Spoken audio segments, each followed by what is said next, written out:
নমস্কার বন্ধুরা, রুনিয়ের মম কিচেনে আপনাদের স্বাগত। আশা করি সবাই ভালো আছেন। আজ আমি আপনাদের সঙ্গে শেয়ার করব চিনেবাদাম দিয়ে পটলের একটি দুর্দান্ত স্বাদের নিরামিষ রেসিপি। হাতের কাছে থাকা সাধারণ উপকরণ দিয়ে খুব সহজেই পটলের এই রেসিপিটাকে আপনারা বানিয়ে নিতে পারবেন। আর খেতে কিন্তু ভীষণই টেস্টি হয়। ভাত, রুটি সব কিছুর সাথে খেতে কিন্তু অসাধারণ লাগে। আশা করছি আজকের এই রেসিপিটা আপনাদের ভালো লাগবে। যদি ভিডিওটা ভালো লাগে একটা লাইক দিয়ে সম্পূর্ণটা দেখে নেওয়ার অনুরোধ রইল। তো চলুন শুরু করা যাক। চিনেবাদাম দিয়ে পটলের এই রেসিপিটাকে বানিয়ে নেওয়ার জন্য এখানে আমি নিয়েছি পটল ও চিনেবাদাম। পটলের ছালগুলোকে একটু একটু রেখে বাদবাকি ছালটাকে ছাড়িয়ে নিয়েছি। পটলের ছালটাকে যদি পুরোটা ছাড়িয়ে নেন তাহলে দেখবেন ভাজার সময় পটলগুলো কিন্তু একদমই নরম হয়ে যাবে। এরপরে পটলের দুটো সাইডকে এভাবে একটু একটু করে কেটে নেব। এইভাবে কেটে নিলে পটলের মধ্যে পর্যন্ত মশলাগুলো খুব ভালো করে ঢুকে যাবে আর পটলগুলো কিন্তু খুব ভালো করে সেদ্ধ হয়ে যাবে। তো দেখুন, একই রকমভাবে সমস্ত পটলগুলোর দুটো সাইডকে এইভাবে কেটে নেওয়ার পর নিয়ে নিয়েছি একটা বড় বোলের মধ্যে। এর মধ্যে এরপর দিয়ে দেব পরিমাণ মতো নুন আর অল্প একটু হলুদের গুঁড়ো। খুব বেশি হলুদ দেব না, তাহলে তেলে ভাজার সময় তেলটা কিন্তু কালো হয়ে যাবে। আর দিয়ে দেব অল্প একটু সর্ষের তেল। সব কিছু দিয়ে প্রথমে আগে পটলের মধ্যে এইভাবে একটু মাখিয়ে নেব। এরপরে বাটিটাকে ধরে নিয়ে এইভাবে একটু ঝাঁকিয়ে নিলে দেখবেন সমস্ত পটলের গায়ে মশলাগুলো কিন্তু খুব ভালো করে লেগে থাকবে। এইভাবে কিছুক্ষণ রেস্টে রেখে দেব। এই সময় যে চিনেবাদামটা নিয়েছিলাম সেই বাদামটাকে ভেজে নেব। গ্যাসের ফ্লেমটাকে মিডিয়াম টু লোয়ে রেখে বাদামগুলোকে বেশ একটু লালচে করে এখানে ভেজে নিতে হবে। তো দেখুন, বাদামের গায়ে সুন্দর একটা কালার ধরে এসেছে। এরপর এগুলোকে তুলে নিয়ে পুরোপুরি ঠান্ডা করে নেওয়ার পর বাদামের খোলাটাকে ছাড়িয়ে নেব। ওই সেম প্যানের মধ্যে পটলগুলোকে ভেজে নেওয়ার জন্য দিয়ে দিলাম পরিমাণ মতো সর্ষের তেল। রান্নাটা সর্ষের তেলে করলে দেখবেন খেতে কিন্তু একটু বেশি ভালো লাগবে। তেলটা যখন খুব ভালো করে গরম হয়ে যাবে তখন পটলগুলোকে দিয়ে হাই ফ্লেমে প্রথমে কিছুক্ষণ এইভাবে নাড়াচাড়া করে ভেজে নেব।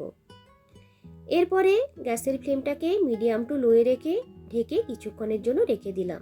পটলটা ভাজা হতে থাক, এই সময় একটা মশলা করে নেব। দিয়ে দেব ছাড়িয়ে নেওয়া বাদাম, সাথে দিয়ে দিলাম 1.5 টেবিল চামচ পোস্ত। পোস্তটা দিলে দেখবেন গ্রেভিটার টেস্টটা কিন্তু অনেকটাই বেড়ে যাবে। আর দিয়ে দেব 1 টেবিল চামচ সাদা সর্ষে।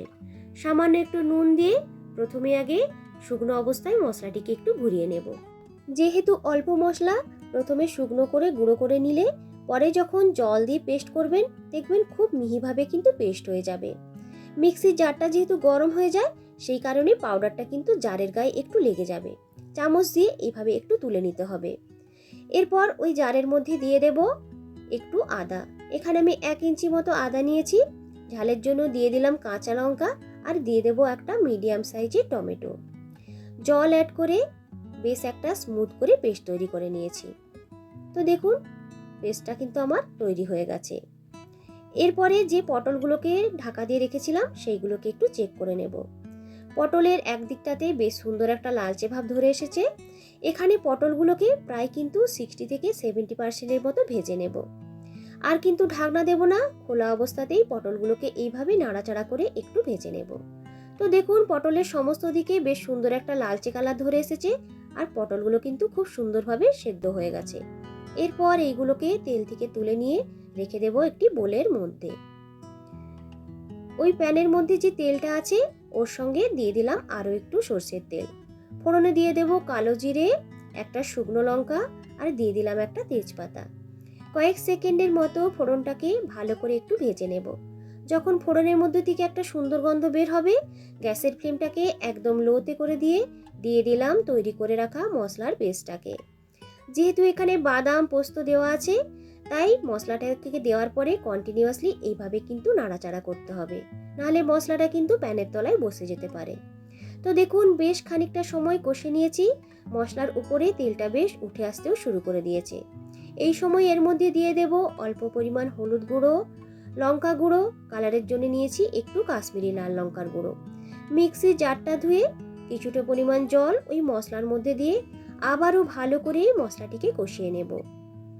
তো দেখুন, মশলার চারিদিক থেকে তেলটা কিন্তু ছাড়তেও শুরু করে দিয়েছে। এই সময় এর মধ্যে দিয়ে দিলাম ভেজে রাখা পটলগুলোকে।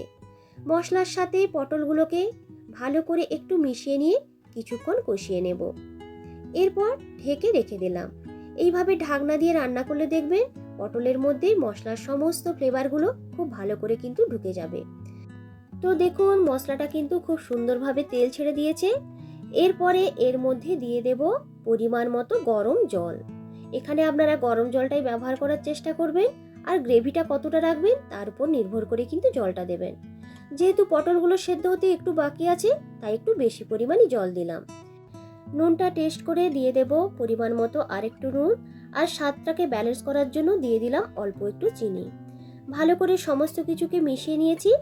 এরপর ঢেকে পটলগুলোকে সেদ্ধ হওয়ার জন্য রেখে দিলাম। তবে খুব বেশি টাইম কিন্তু ঢেকে রাখবেন না। আমি এখানে 2 মিনিটের মতো ঢাকনা দিয়ে রেখেছিলাম। এরপর ঢাকনাটি খুলে সমস্ত কিছুকে মিশিয়ে নিয়ে আবারও ঢাকা দিয়ে রেখে দেব। আরও প্রায় 3 থেকে 4 মিনিটের মতো ঢাকনা দিয়ে রেখে দিয়েছিলাম। তো দেখুন গ্রেভিটা কিন্তু অনেকটাই ঘন হয়ে গেছে। সমস্ত কিছুকে ভালো করে মিশিয়ে নিয়ে পটলগুলোকে একটু চেক করে নেব। পটলগুলো কিন্তু খুব সুন্দরভাবে সেদ্ধ হয়ে গেছে। এরপর নামানোর আগে দিয়ে দিলাম অল্প একটু গরম মশলার গুঁড়ো, আর দিয়ে দেব একটু ধনেপাতা কুচি।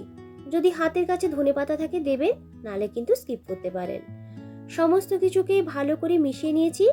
আর কিন্তু গ্রেভিটাকে বেশি ফোটাবো না, কারণ ঠান্ডা হয়ে গেলে গ্রেভিটা কিন্তু এমনিতেই একটু ঘন হয়ে যাবে। গ্যাসটাকে অফ করে দিয়ে ঢেকে স্ট্যান্ডিং টাইমে রেখে দিলাম মিনিট 5 মতো। তো বন্ধুরা, আজকের এই চিনেবাদাম দিয়ে পটলের দুর্দান্ত স্বাদের রেসিপিটা আপনাদের কেমন লাগলো অবশ্যই কিন্তু কমেন্ট করে আমাকে জানাবেন। যদি রেসিপিটা ভালো লাগে একটা লাইক ও বন্ধুদের সঙ্গে শেয়ার করার অনুরোধ রাখলাম। আমার চ্যানেলে নতুন বন্ধু হলে অনুরোধ রইল চ্যানেলটিকে সাবস্ক্রাইব করে সাথে থাকার জন্য। এইভাবে আপনারা কিন্তু একবার হলেও বানিয়ে খেয়ে দেখবেন, খেতে কিন্তু ভীষণই টেস্টি হয়। পুরনো বন্ধুদেরকে অসংখ্য ধন্যবাদ জানিয়ে আবারও হাজির হব নতুন কোনো দিন নতুন কোনো রেসিপির ভিডিও নিয়ে। আজকের মতো টাটা।